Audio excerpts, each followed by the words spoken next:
A'udhu billahi minash shaitanir rajim. Bismillah. Wa assalamu alaikum. J'espère que vous allez bien les frères et sœurs. Donc comme vous l'avez vu dans le titre de la vidéo, avec la vignette aussi, ça va être concernant les châtiments des cités. Donc Allah a châtié plusieurs cités. Pour quelle raison? On va voir comment, quand et aussi une cité par exemple que Dieu n'a pas châtié et pourquoi. Donc c'est très important et très intéressant. Et il faut se demander si là en ce moment il n'y a pas un châtiment qui est en train de tomber sur la terre, etc. On va commencer Sourate 22, verset 45. Que de cités donc avons-nous fait périr parce qu'elles commettaient des tyrannies? D'accord? Elles sont réduites à des toits écroulés, que de puits désertés, que de palais édifiés. D'accord? Donc justement, des tyrannies. Ça rappelle un autre verset. Et tout tyran insolent fut déçu. Donc 21.6, pas une seule cité parmi celles que nous avons fait périr avait cru. Avant eux n'avait cru. Ceux-ci croiront-ils donc? Donc revenir bien entendu au verset d'avant. 26, 208, 209, et nous ne faisons pas périr de cité avant qu'elle n'ait eu des avertisseurs. Entre parenthèses, à titre de rappel, et nous ne sommes pas injustes. Faut bien ne pas oublier ça, bien entendu. Allah, il est juste, d'accord? Et il va détailler pourquoi il les a châtiés. 20, 28, 58, 59, et combien avons-nous fait périr de cités qui étaient ingrates? Vous voyez? Et voilà qu'après eux, leurs demeures ne sont que très peu habitées, et c'est nous qui en fûmes l'héritier. Ton Seigneur ne fait pas périr des cités avant d'avoir envoyé dans leur métropole un messager pour leur réciter nos versets. Et nous ne faisons pas périr les cités, et nous ne faisons périr les cités que lorsque leurs habitants sont injustes. Injustes, ingrats, etc. Et il envoie toujours, là il y a écrit un messager, et là il y a écrit des avertisseurs, d'accord? Donc Allah, il est juste. Ce n'est pas un hasard, il n'y a pas de hasard. 46, 27, nous avons assurément fait périr des cités autour de vous, et nous avons diversifié les signes afin qu'ils reviennent. On continue, 7, 94, 101 qui va bien préciser les choses. Donc juste au-dessus, ça parle de Shoaib. Nous n'avons envoyé aucun prophète dans une cité sans que nous n'ayons pris ses habitants ensuite par l'adversité et la détresse afin qu'ils implorent. On va revoir aussi cette notion dans la sourate Noé. Puis nous avons changé leurs mauvaises conditions en y substituant le bien, au point qu'ayant grandi en nombre et en richesse, ils dirent « La détresse et l'aisance ont touché nos ancêtres aussi. » Eh bien, nous les avons saisis soudain sans qu'ils s'en rendent compte. Si les habitants des cités avaient cru et avaient été pieux, ça c'est ce qu'il faut être, nous leur aurions certainement accordé des bénédictions du ciel et de la terre. On va voir justement, ça revient aussi dans la sourate Noé. Mais ils ont démenti et nous les avons donc saisis pour ce qu'ils avaient acquis. Les gens des cités sont-ils sûrs que notre châtiment rigoureux ne les atteindra pas la nuit pendant qu'ils sont endormis? Les gens des cités sont-ils sûrs que notre châtiment rigoureux ne les atteindra pas le jour pendant qu'ils s'amusent? Et on a ces deux notions, par exemple à propos de l'aube à Sodome, etc. Et on va voir d'autres choses aussi. Et aussi le jour pendant qu'ils s'amusent avec l'histoire du nuage, etc. Sont-ils à l'abri du stratagème d'Allah? Seuls les gens perdus se sentent à l'abri du stratagème d'Allah. N'est-il pas prouvé à ceux qui reçoivent la terre en héritage des peuples précédents que, si nous voulions, nous les frapperions pour leurs péchés et scellerions leur cœur, et ils n'entendraient plus rien? Voilà les cités dont nous te racontons certaines de leurs nouvelles. En vérité, leurs messagers leur avaient apporté les preuves, mais ils n'étaient pas prêts à accepter ce qu'auparavant ils avaient traité de mensonge. C'est ainsi qu'Allah scelle les cœurs des mécréants. Et nous n'avons trouvé chez la plupart d'entre eux aucun respect de l'engagement, mais nous avons trouvé la plupart d'entre eux pervers. C'est clair et net. On passe maintenant à une cité qui a cru, Sourate 10, verset 98, donc c'est la ville de Ninive, comme on voit dans le livre de Jonas dans l'Ancien Testament. Si seulement il y avait, à part le peuple de Yunus, une cité qui ait cru et à qui sa croyance eut ensuite profité. Lorsqu'ils eurent cru, nous leur enlevâmes le châtiment d'ignominie dans la vie présente et leur donnâmes jouissance pour un certain temps. Nous leur enlevâmes le châtiment d'ignominie. On retrouve ça bien entendu aussi dans le livre de Jonas, d'accord? 11, 100, 102, cela fait partie des récits que nous te racontons concernant des cités. Les unes sont encore debout tandis que d'autres rasées. Nous ne leur avons fait aucun tort. Ok, Allah aussi le dit plusieurs fois qu'il ne fait pas de tort aux humains, mais c'est eux qui s'en font à eux-mêmes. Mais ils se sont fait du tort à eux-mêmes. Voilà. Leur divinité qu'ils invoquaient en dehors d'Allah ne leur ont servi à rien quand l'ordre de ton Seigneur fut venu. Elles n'ont fait qu'accroître leur perte. Telle est la rigueur de la prise de ton Seigneur quand il frappe les cités lorsqu'elles sont injustes. Son châtiment est bien douloureux et bien dur. Je vérifie un truc. On continue à la façon dont Allah a châtié les cités. Donc par exemple 29, 37. Mais le traiteur de menteurs, donc ils traitèrent Shoaib de menteurs, les Madian, le cataclysme les saisit et au matin ils gisaient sans vie dans leur demeure, d'accord? Au matin, d'accord? Il a dit pendant qu'ils sont endormis ou le jour, etc. De même, les Had et les Samoud, vous les voyez clairement à travers leurs habitations. Le diable, cependant, leur avait embelli leurs actions au point de les repousser loin du sentier. Ils étaient pourtant invités à être clairvoyants, etc., etc., d'accord?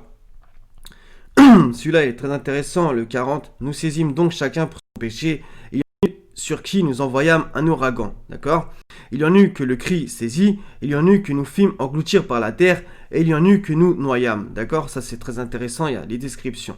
Cependant, Allah n'est pas tel à leur faire du tort, mais ils ont fait du tort à eux-mêmes. Voilà, d'accord? Le verset qui revient sans cesse. Dans la sourate 7, il y a énormément d'enseignements là-dessus. Donc à propos de salir son peuple, bah voilà. Le cataclysme les saisit, et les voilà étendus, gisant dans leur demeure. Ok? Très intéressant. 46, 24. Celui-là, je l'aime beaucoup aussi. Donc, à propos de des Had, et donc Hud qui leur a parlé, etc., etc. Et après, qu'est-ce qu'il se passe?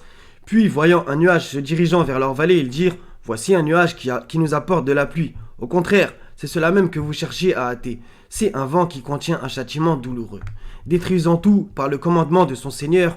Puis le lendemain, on ne voyait plus que leur demeure. Ainsi rétribuons-nous les gens criminels. D'accord? C'est magnifique, vous voyez, ils ont pris une feinte. D'accord? C'est un vent qui contient un châtiment douloureux alors qu'eux, ils pensaient qu'il apportait de la pluie. C'est magnifique. Donc ça rappelle aussi un de ces vents à tout casser, un autre verset par exemple, etc. 65, 8 et 9 ont refusé, avec insolence le commandement de leur Seigneur et de ses messagers. Nous leur en demandâmes compte avec sévérité et les châtiâmes d'un châtiment inouï. Elles goûtèrent donc la conséquence de leur comportement et le résultat final de leurs actions fut, entre parenthèses, leur perdition. Voilà. 29, 34, 37. Bon, je crois que je l'ai récité. Nous ferons tomber du ciel un châtiment sur les habitants de cette cité pour leur perversité, donc à propos du peuple de Lot, et certainement nous avons laissé un signe évident pour des gens qui comprennent. De même au Madian, leur frère Shoaib qui leur dit: ô mon peuple, adorez Allah et attendez-vous au jour dernier, et ne semez pas la corruption sur terre. Mais le traitèrent de menteurs, le cataclysme les saisit, et au matin ils gisaient sans vie dans leur demeure. Je l'ai déjà récité, mais bon. Donc la sourate Noé, elle est remplie d'enseignements à propos de ça. Donc, dès le verset 1, nous avons envoyé Noé vers son peuple, averti ton peuple avant que leur vienne un châtiment douloureux. D'accord? Etc. En fait, ce qui est intéressant, c'est que c'est toujours la même chose. L'envoyé, le messager, le prophète, etc. Il leur dit, voilà, adorez Allah, craignez-le et obéissez-moi. Ça revient sans cesse. Mais surtout pour qu'il vous pardonne vos péchés et qu'il vous donne un délai jusqu'à un terme fixé. Mais quand vient le terme fixé par Allah, il ne saurait différer si vous saviez. D'accord? Il y a souvent cette notion que l'envoyé il dit au peuple que il faut qu'il demande pardon à Allah, d'accord? Etc. Donc c'est sans cesse pareil. Et il y a un autre truc qu'on a vu à propos de... Au verset 10, c'est encore la même notion. J'ai donc dit, donc Noé, implorez le pardon de votre Seigneur car il est grand pardonneur. Et dans la sourate 7, regardez, ça revient. Nous n'avons envoyé aucun prophète dans une cité sans que nous n'ayons pris ses habitants ensuite par l'adversité et la détresse afin qu'ils implorent le pardon, entre parenthèses. Je pense qu'il est juste, d'accord? Et regardez un peu plus loin. Si les habitants des cités avaient cru et avaient été pieux, nous leur aurions certainement accordé des bénédictions du ciel et de la terre. Des bénédictions du ciel et de la terre. Et Noé, qu'est-ce qu'il leur a dit? Il leur a justement dit ça à peu près dans la forme.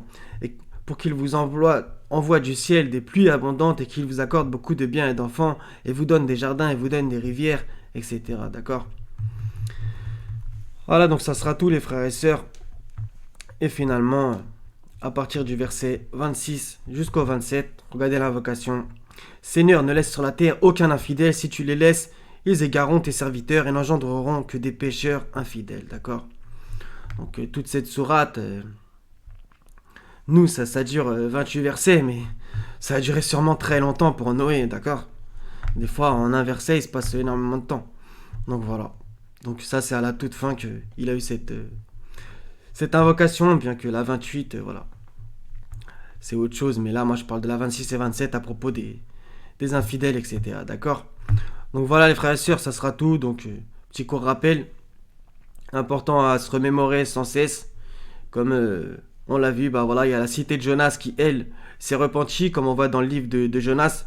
Ils ont publié un jeûne, etc., etc. Et finalement, il n'y a pas eu de châtiment. Alors que c'était, on va dire, ce qui était prévu. Mais Allah fait ce qu'il veut. Il n'est pas interrogé sur ce qu'il fait. D'accord? Donc posons-nous les questions en 2020. Si là, d'accord? Il faut vraiment se poser les questions. C'est très important. Voilà, frères et sœurs, et donc du coup, mettre les choses en place pour que les choses arrivent peut-être dans le bon sens, qu'on se comprenne.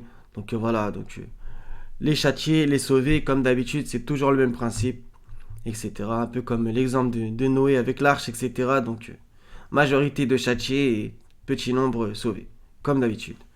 Donc voilà, frères et sœurs, donc soyez bénis. Wassalamun ala al-mursalin, walhamdulillahi rabbil alamin, la ilaha illa huwa al-haziz al-hakim. Wassalamu alaikum wa rahmatullahi wa barakatuh les frères et sœurs. À la prochaine, Inch'Allah ta'ala.